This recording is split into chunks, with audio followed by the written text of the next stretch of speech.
ऐसी जगह भी है जहां बिना पैसे के खाना, पानी और यहाँ तक कि मालिश भी मिले? और क्या कोई 80 साल का बुजुर्ग या व्हीलचेयर पर बैठा इंसान 80 किलोमीटर की यात्रा कर सकता है? जवाब है हाँ। अरबाइन तीर्थ यात्रा में मोकेब नाम के सेवा शिविर हर कुछ किलोमीटर पर लगते हैं, जहां मुफ्त में खाना, चाय, पानी और यहाँ तक कि पैरों की मालिश भी मिलती है। लोग अपने घरों से बिरयानी, फल, मिठाई लाते हैं और बिना किसी भेदभाव के बांटते हैं। मजेदार बात यह है कि एक बार एक बच्चे ने अपनी जेब खर्च की मिठाई यात्रियों को बांट दी, क्योंकि वह इमाम हुसैन के लिए कुछ करना चाहता था।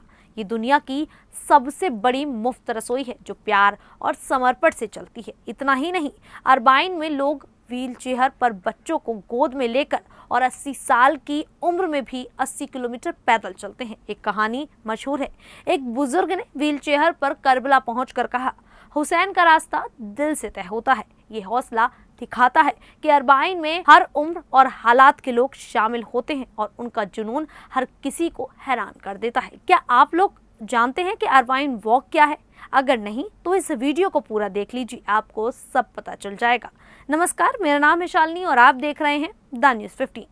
अरबाइन तीर्थ यात्रा, जिसे अरबाइन वॉक या करबला तीर्थ यात्रा भी कहते हैं, एक सालाना धार्मिक यात्रा है जो इराक के करबला शहर में होती है। अरबाइन अरबी भाषा का शब्द है जिसका मतलब है 40। ये यात्रा आशूरा के 40 दिन बाद मनाई जाती है।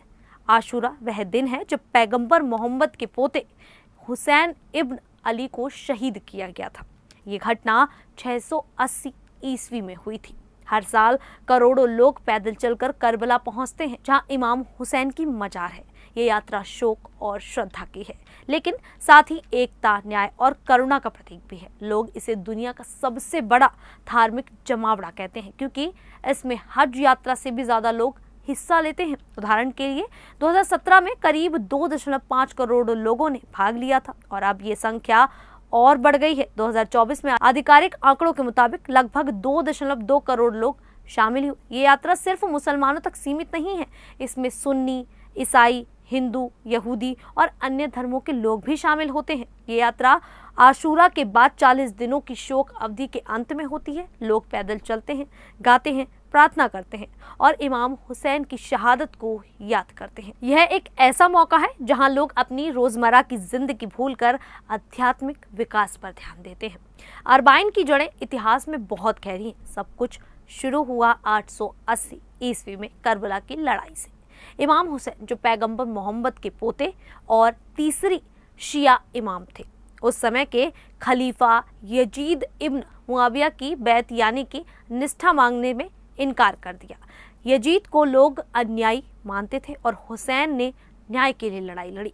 हुसैन को इराक के खुफा शहर के लोगों ने आमंत्रित किया, लेकिन धोखा दिया गया। करबला में युबैद अल्लाह इब्न जियाद की सेना ने हुसैन और उनके 72 साथियों को घेर लिया।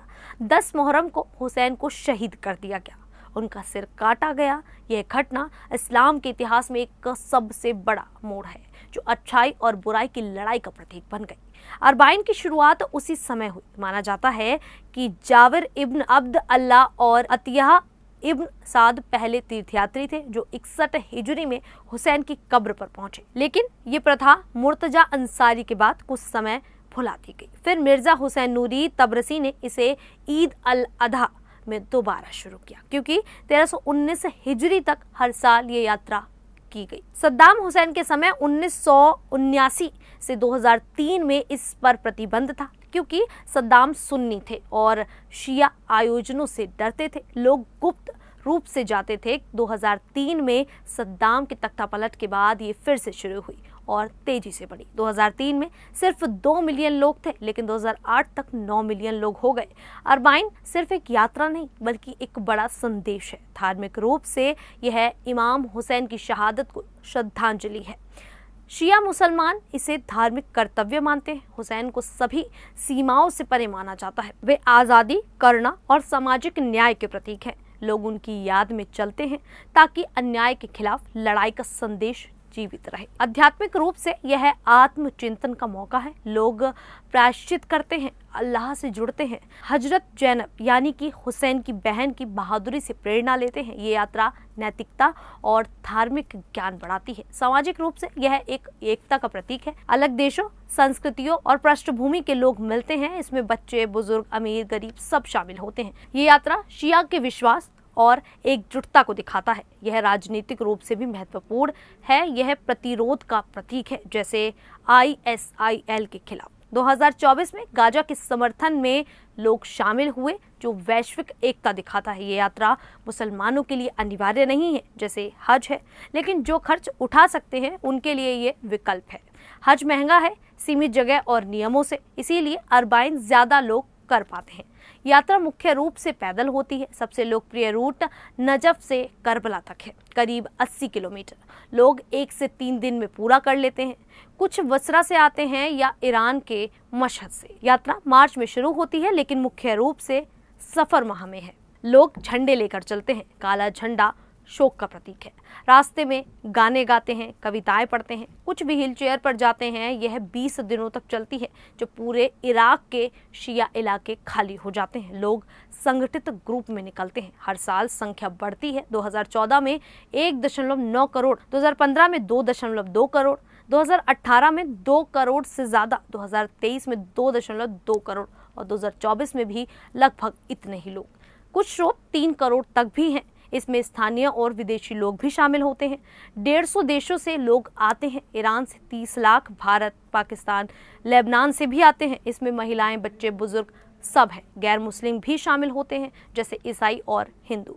ये दुनिया का दूसरा सबसे बड़ा धार्मिक जमावड़ा है। इससे पहले कुंभ मेला पहले नंबर पर आता है। अरबाइन सालाना का सबसे बड़ा धार्मिक जमावड़ा है। अरबाइन की सबसे खास बात है मेहमान नवाजी। रास्ते में मौकिब यानी कि सेवा शिविर लगते हैं। हर कुछ किलोमीटर पर यहाँ फ्री में भोजन, पानी, चाय, आवास मिलता है। चिकित्सा, मालिश, कपड़े धोना, जूते साफ करना सब फ्री में। 2014 में करबला में 7000 मौकेब थे। छोटे क्लिनिक, दंत चिकित्सक भी होते थे। लोग तंबू लगाते हैं जहां वे रुक सकते हैं, क्योंकि सब कुछ फ्री होता है। ये इमाम हुसैन के प्रति समर्पण है। लोग मानते हैं कि हुसैन ने सब कुर्बान किया, तो उनकी याद में सेवा करना पुण्य है। यह सामुदायिक परंपरा है। लोग साल भर बचत करते हैं, कोई भेदभाव नहीं करते, सभी धर्मों का स्वागत करते हैं। लागत करोड़ों में है, लेकिन कोई एक व्यक्ति अकेले नहीं लगाता। सभी स्थानीय संगठन, दानदाता मिलकर करते हैं। सरकार बुनियादी मदद देती है, लेकिन मुख्य दान से ये दुनिया की सबसे बड़ी सामुदायिक सेवा है। उदाहरण के लिए गरीब लोग भी इसमें सेवा और दान देते हैं। घर का खाना या पैर की मालिश करते हैं। ये प्रेम और एकता का संदेश है। इस यात्रा में खतरे भी बहुत हैं। सुन्नी कट्टरपंथी जैसे ISIL हमले करते हैं, कार, बम, रॉकेट फेंकते हैं। 2012 में 44 लोग मारे गए थे। 2013 में 201, 2015 में बगदाद में बम साजिश नाकाम हुई थी। 18 गुड़ियों में बम थे, इसलिए सरकार और सेना की ओर से सुरक्षा कड़ी की जाती है। हजारों इराकी पुलिस, सैनिक, बख्तरबंद वाहन, हेलीकॉप्टर तैनात रहते हैं। ईरानी सलाहकार भी मदद करते हैं।